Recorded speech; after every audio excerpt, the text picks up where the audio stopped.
Hello and welcome to Opinion Piece. This is the fifth video, but it's episode 4 because the last one was a special edition. So there you go. So this time, just something to kind of run past you. Really, I think you can feel something in the air, and it's not just the coming of autumn. It's a kind of I'm going to say it's a restless grief, and you'll figure out what I'm getting at, I suppose, as I talk on. There's a low rumbling of anger in lots of places that I wonder isn't really about politics or policy or immigration, but something more existential, maybe more elusive. I'm trying to find an answer to why it is people like me in their 50s, 60s, beyond, are feeling like they're feeling. And this is my idea, or one of many ideas, I suppose. We're the first people to grow old or grow older, surrounded by the faces that shaped our youth, who are then dying in front of us in the full drama of the media spotlight. The singers, the comedians, the actors, they were always there. They were on the radio back in the day. They were on TV, maybe on the stage, comedians and the like. And now, one by one, they're leaving us. I mean, this is how bizarre it is, right? This is how important these people are to us. Because in the paper this morning, there was an obituary, right, for a bass player from a band from decades ago. I mean, a bass player, I ask you. I mean, those of us who are musicians, and I count myself among that group, know how utterly inconsequential bass players are. I'm joking. You know, I'm sure Red Hot Chili Peppers fans would have something to say about that. Our parents, my parents, didn't experience this kind of thing, I suppose, or maybe their parents. They might have mourned great figures of history, statesmen, monarchs, heroes, war heroes, but not the people who sat in their living rooms every night with them and made them laugh and cry or dream as a consequence of the medium of television or radio. We grew up, people my age grew up in what Neil Postman called the age of show business. Television it didn't just entertain, it became the medium through which the world began to make sense to us. Bruce Forsyth, you know, Frankie Howard, Frank Boff on Grandstand. All of those influential people and others. Marshall McLuhan, who I've mentioned before, he said the medium is the message, remember? And for us, one of those messages was the companionship, I think, the sense of belonging that television gave to us back then, when there were just like 3 channels, 2 channels originally, then eventually 4, do you know what I mean? That sense of belonging to something outside of us that we were all part of. And these people gave us that.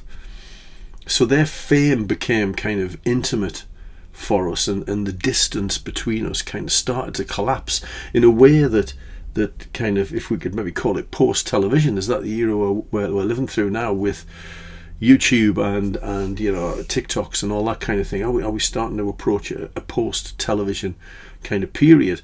So the distance is collapsing even more, is what I'm saying. But these people weren't just celebrities. They were like the furniture, the furniture of our emotional lives. They were the soundtrack, you know. Bands, particularly for me, music, particularly me, were the soundtrack to first loves, and I don't know, feeling rebellious against the world or the possibilities of what could be and what could happen. And now we watch them die. These people, you know, and they don't die quietly, do they? They die publicly on our screens. You know what I mean? We're fed the fact that they've died, the fact that they've passed. And when they go, I think something goes in us too. Because their passing, I think, marks the slow erosion of a shared world that we once had. And I'm not sure we have a shared world in the same way now. I'm not harking back and saying it was better then. I mean, I think it probably, personally, I think it was, but that's because I'm the age I am. So I get that. I get that that's challengeable. But you know, the world was very much more shared and less fragmented then. I think it was a world that we understood while we sat in this world, and in that world we understood that world, and now we sit in a world that we often don't understand. And that culture, that shared culture, the top 20, 3 channels, all that kind of stuff, gave us common reference points that meant we could speak what we probably call the same symbolic language. And that's dissolving, and what's left feels scattered. Byung-Chul Han would say, Hartmut Rosa would say accelerated, maybe individualized. Byung-Chul Han would say that we're trapped in a burnout society, a culture that's lost the capacity for contemplation.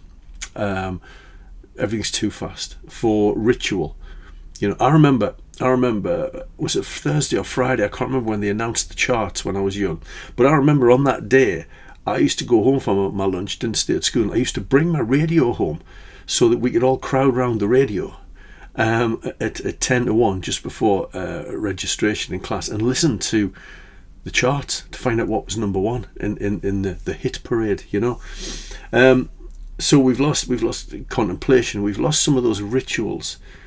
And we've replaced the other. This is Han's kind of thing. We've replaced the other with the same. For all we think we're all unique, we're all just doing the same things. And everything now has become a reflection of ourselves. Selfies, what we're fed with the algorithms, our feeds, tailored to our preferences. Back in the day, there were, these people were an external mirror, I think, and there's no external mirror anymore reflecting life kind of back onto us in the same way. And so these public figures who I think once reflected, or indeed sometimes created, I suppose, our world back to us, die.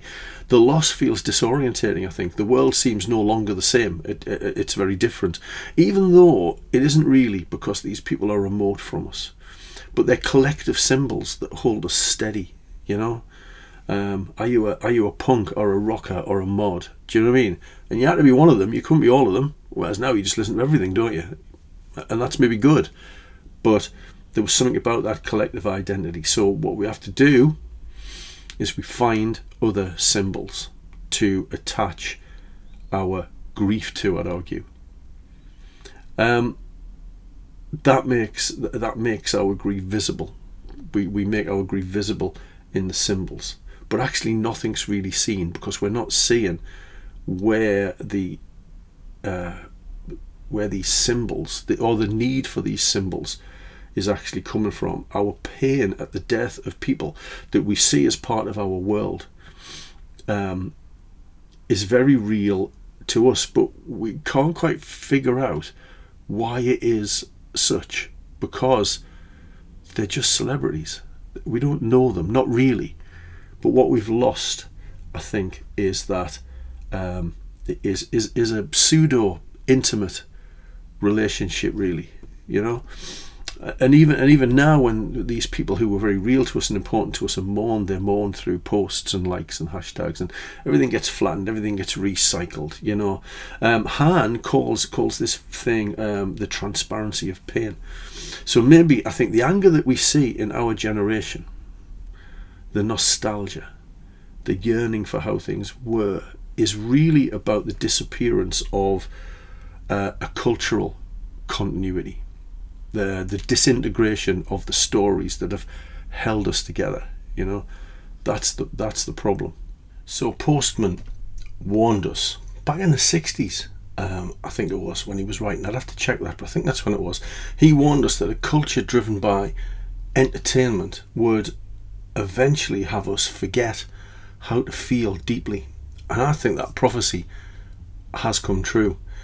We know how to react instantly, but not how to sit quietly, even to sit quietly with the loss of some of these celebrities.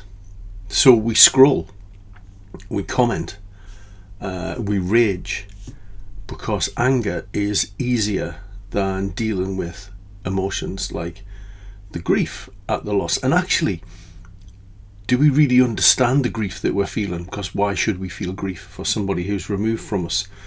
And scrolling is easier than silence. Scrolling and commenting is easier than silence. And what we then do in the real world gets fueled by the anger, the sense of loss and grief that we don't quite know how to kind of internalize or deal with. That's internal, and we couple that through what we find while we scroll, and then we act accordingly in the real world. But beneath all the noise that creates, there's something real, I think, going on, and something that maybe should be we should be tender with ourselves, rather than allowing these feelings to make us become angry. So we're the first generation to mourn what we've consumed in public, to mourn the consumption, the artists, the singers, the comedians that we've consumed. We mourn them within a public space. The first to live through maybe what we could call the slow death of the world that made us who we are. And that's frustrating. And we do it under the constant illumination of how things have changed and how things are different. You know, how music's changed, comedy's changed, the world's changed. We want to get back to how it was. Maybe our task is to remember how to remember, you know. Maybe nostalgia is okay. I say that with limited conviction, I think, as I'm not sure about that statement. But maybe it's okay. Maybe it's okay to be nostalgic and take ourselves back to the things about the past that we think were better.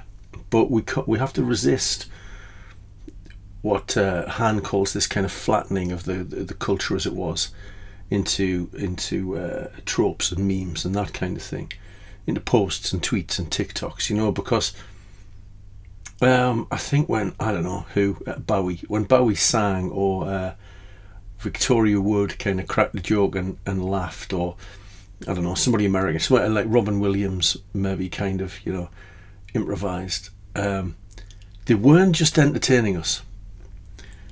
They were helping us think about, and they were teaching us how to be human, I believe.